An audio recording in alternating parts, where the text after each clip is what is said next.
अगर आप अपने किसी अजीज से ये कहें कि आज रात का खाना हमारी तरफ से होगा, आप उनकी सहूलत की वजह से खाना उनके घर पहुंचाने का भी इंतज़ाम करें। मज़े मज़े के मुख्तलिफ खाने पकवाएं और उन्हें कीमती बर्तनों में पैक करके भेजें, लेकिन खाना कोई बीच में ही गायब कर ले और उन तक पहुंचे ही नहीं तो यकीनन आप एक बड़ी मुसीबत से दो चार होंगे। ऐसा ही अफसोसनाक तजुर्बा लाहौर में रहने वाले हमाद हसन के साथ हुआ। उन्होंने एक निजी कंपनी के बाइक राइडर के हाथ अपने एक अजीज के घर 45,000 रुपए की लागत से बना खाना भेजा, लेकिन राइडर ने खाना उन तक पहुंचाया ही नहीं। हमाद हसन ने इस बारे में थाना हरबंसपुरा के थाने में रिपोर्ट दर्ज कराई है। 45,000 के खाने में क्या क्या था और हमाद को निजी कंपनी ने कोई कॉम्पनसेशन दिया या नहीं, इसी बारे में है आज का BBC रीड्स। तहरीर है मेरे साथी उबैद मलिक की और मैं हूँ खदीजा आरिफ। आप सुन रहे हैं BBC रीड्स। हमाद हसन के साथ जो हुआ उसका जिक्र करना शायद इसलिए भी अहम है क्योंकि आजकल बड़े शहरों में निजी कंपनियों के बाइक राइडर्स के जरिए एक जगह से दूसरी जगह सामान भेजना जहां बेहद आसान हो गया है, वहीं इस सहूलत का फायदा उठाने के लिए हमें मोहतात रहने की भी जरूरत है। हमाद ने थाने में जो रिपोर्ट दर्ज कराई है उसके मुताबिक एक बार जब राइडर उनके घर से खाना ले गया, उसके थोड़ी देर बाद ही उसने अपना फोन बंद कर दिया। इस मामले की मजीद तफसीलात जानने के लिए BBC ने हमाद हसन से बात की और उन्होंने हमें बताया कि वो तो अपने रिश्तेदारों से शर्मिंदगी के मारे बात भी नहीं कर पा रहे हैं, जिनसे उन्होंने कहा था कि आज का खाना आपके लिए हम बनाकर भेजेंगे।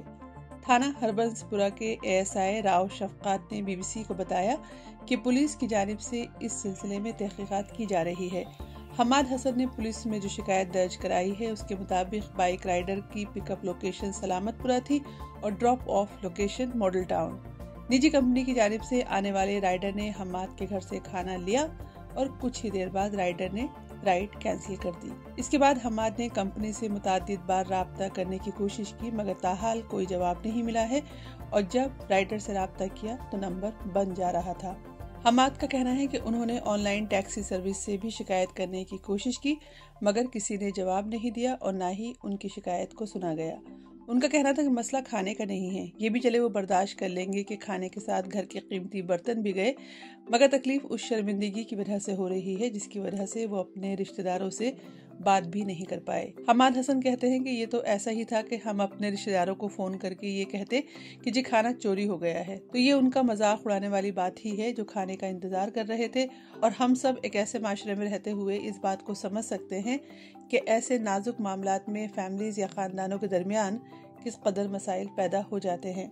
वो कहते हैं कि हो सकता है पाकिस्तान में ऐसा पहली बार नहीं हुआ है जब किसी राइडर ने इस तरह का रवैया इख्तियार किया हो, मगर एक तो इस मामले की FIR दर्ज करवाना इसलिए ज़रूरी था कि ऐसी बातों को नज़रअंदाज नहीं करना चाहिए, बल्कि ऐसी राइडिंग ऐप से जवाबदेही होनी चाहिए कि ऐसे मामलात में उनकी जानिब से क्या कार्रवाई की गई और वो अपने सारिफ के नुकसान का अजाला कैसे कर रहे हैं। अब बात कि 45,000 के खाने में था क्या, तो जो लोग पाकिस्तान में रहते हैं उनके लिए शायद ये अंदाज़ा लगाना आसान हो कि महंगाई के इस दौर में इतनी लागत में कितना और कैसा खाना बनाया जा सकता है। हमाद हसन भी यही कहते हैं कि आजकल के इस महंगाई के दौर में 10 से 15 अफराद के खाने पर 45,000 रुपए तो लग ही जाते हैं। उन्होंने बताया कि खाने में मटन यानी बकरे के गोश्त से बनी 4 से 5 डिशेस थी, मटन बिरयानी थी, मटन कौरमा था और वो भी ऐसे कि जिसमें काजू, बादाम, किशमिश और दीगर महंगे ड्राई फ्रूट्स का इस्तेमाल किया गया था। हमाद हसन कहते हैं कि खाने के साथ साथ बर्तन भी इंतहाई कीमती थे जिनमें उन्होंने बहुत मोहब्बत से अपने रिश्तेदारों के लिए खाना भेजा था। वो कहते हैं कि खाना न मिलने पर रिश्तेदारों ने कुछ कहा तो नहीं मगर अक्सर औकात खामोशी सब कुछ कह देती है। वो कहते हैं कि वो तो अपनी जगह शर्मिंदगी के बोझ तले दबे जा रहे हैं कि उन्होंने अपने रिश्तेदारों को खाना बनाने से भी रोक दिया और बाद में ये कह दिया कि माजरत चाहते हैं, खाना चोरी हो गया। हमाद हसन ने जहां खाने के गुम हो जाने से मुताल्लिक अफसोस का इजहार किया तो वहीं उनका ये भी कहना था कि ऐसे मामलात की शिकायत दर्ज करवाना भी मुश्किल हो जाता है।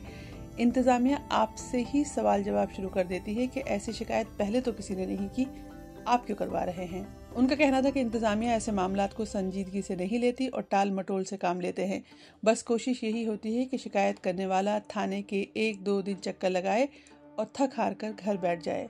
हमाद हसन का कहना है कि मैं तो इस मामले को आखिर तक लेकर जाऊंगा। मैंने तो जहां बाइक राइडर के नाम FIR में शामिल किया है, वहीं ऑनलाइन टैक्सी ऐप के मैनेजर को भी नामजद किया है। अब पुलिस वालों का काम है कि वो उस पर कार्रवाई करे या ना करे। उनका कहना है कि ऐसा नहीं है कि सारा सिस्टम ख़राब है, यहाँ अच्छे लोग भी हैं, मगर इसके बावजूद अब दौर बदल चुका है। ऐसे में कानून नाफिज करने वाले इदारों को भी अपनी कारकर्दगी में बेहतरी लाने के साथ साथ तेजी लाने की ज़रूरत है। हमाद हसन के साथ जो अफसोसनाक तजुर्बा हुआ वो दूसरे लोगों के साथ ना हो, इसलिए ये जानना ज़रूरी है कि राइडिंग ऐप्स बड़े शहरों में लोगों की आम जिंदगी का अहम हिस्सा बन चुकी हैं।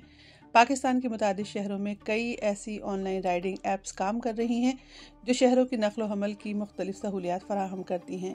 ये ऐप्स अपने सारिफिन को घर से उनकी मंजिल तक पहुंचाने की सहूलत के साथ साथ सामान की तरसील का भी काम करती हैं। ऐसी ऐप्स और सहूलियात इंडिया और पाकिस्तान जैसे ममालिक में खूब इस्तेमाल की जा रही हैं। इन ऐप्स पर मौजूद एहतियाती तदाबीर के मुताबिक अपना सामान महफूज तरीके किसी जगह पहुंचाने के लिए राइड बुक करने से पहले दूसरे सारिफिन की जानिब से ड्राइवर को दिया गया फीडबैक और रेटिंग ज़रूर चेक करें। BBC reads. BBC रीड्स के जरिए हमारी यही कोशिश है कि BBC उर्दू की वेबसाइट की वो स्टोरीज जिनमें ऑडियंस की दिलचस्पी ज़्यादा नज़र आती है, उन्हें और भी ज़्यादा लोगों तक क्यों न पहुंचाया जाए। तो हम पढ़ें और आप सुनिए और अपने दोस्तों और साथियों को भी सुनाइए।